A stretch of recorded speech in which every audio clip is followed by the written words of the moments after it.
Assalamualaikum warahmatullahi wabarakatuh. Perkenalkan, nama saya Berlianti Dewi Sasmita dari kelas 11 TDKB.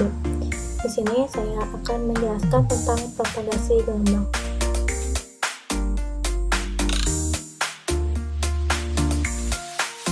Apa sih propagasi gelombang itu?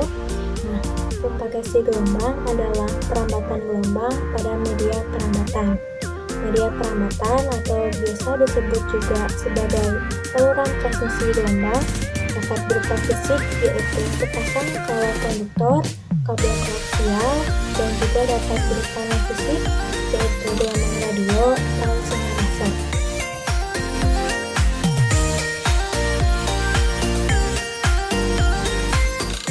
Gelombang ini memiliki lintasan lintasan. Jenis lintasan limpasan propagasi terbagi menjadi 4. Yang pertama, propagasi gelombang tanah atau ground wave. Propagasi ini berpropagasi di permukaan bumi atau tanah.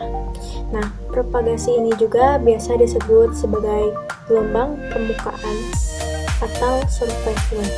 Yang kedua, propagasi ionosfer. Nah, propagasi ini berpropagasi melalui lapisan ionosfer, atau disebut juga sebagai ionospheric wave, atau disebut juga sebagai gelombang langit atau sky wave. Yang ketiga, propagasi troposfer.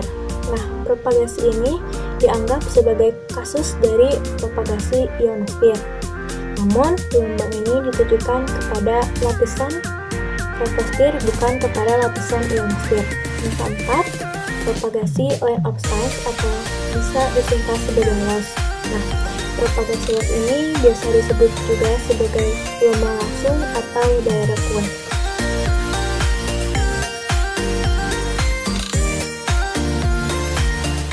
Nah, tadi sudah disebutkan ada propagasi line of sight atau LOS. Nah, di sini saya akan lebih memperjelas apa itu LOS. Nah, propagasi LOS ini disebut juga sebagai propagasi gelombang langsung atau direct wave, karena gelombang yang terpancar melalui antena pemancar langsung berpropagasi menuju antena penerima dan tidak merambat di atas permukaan tanah. Selain itu, propagasi ini juga disebut sebagai propagasi gelombang ruang atau space wave karena dapat menembus lapisan ionosfer dan berpropagasi di ruang angkasa. Band frekuensi yang digunakan pada propagasi ini sangat lebar, yaitu meliputi band VHF, band UHF, band SHF, dan band EHF yang sering dikenal sebagai band gelombang mikro atau microwave. Propagasi gelombang yang frekuensinya di atas 30 MHz memanfaatkan gelombang langsung dan gelombang pantul oleh permukaan bumi. Pada propagasi LOS terdapat daerah yang wajib atau harus terhindar dari halangan. Daerah itu disebut daerah Fresnel atau disebut juga sebagai Fresnel atau Fresnel zone. Nah, lokasi-lokasi yang antena penerimanya terhalang tidak akan menerima sinyal atau disebut sebagai block spot. Komunikasi LOS paling banyak digunakan pada transmisi sinyal radio di atas 30 MHz, yakni di daerah VHF, UHF, dan microwave. Pemancar FM dan TV juga menggunakan propagasi ini. Jarak transmisi yang dapat dijangkau pada propagasi LOS relatif pendek dan dibatasi oleh tinggi antena pemancar dan penerimanya.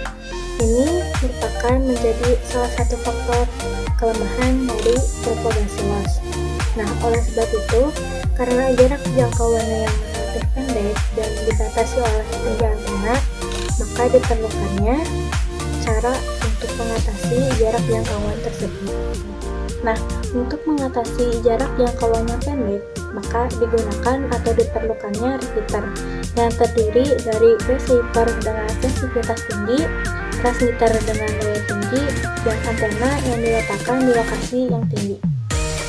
Nah itu adalah penjelasan tentang propagasi gelombang, lintasan gelombang, dan lebih diperjelasnya tentang propagasi line of sight atau loss. Mungkin cukup sekian yang dapat saya sampaikan. Mohon maaf bila ada kesalahan atau informasi yang kurang. Wassalamualaikum warahmatullahi wabarakatuh.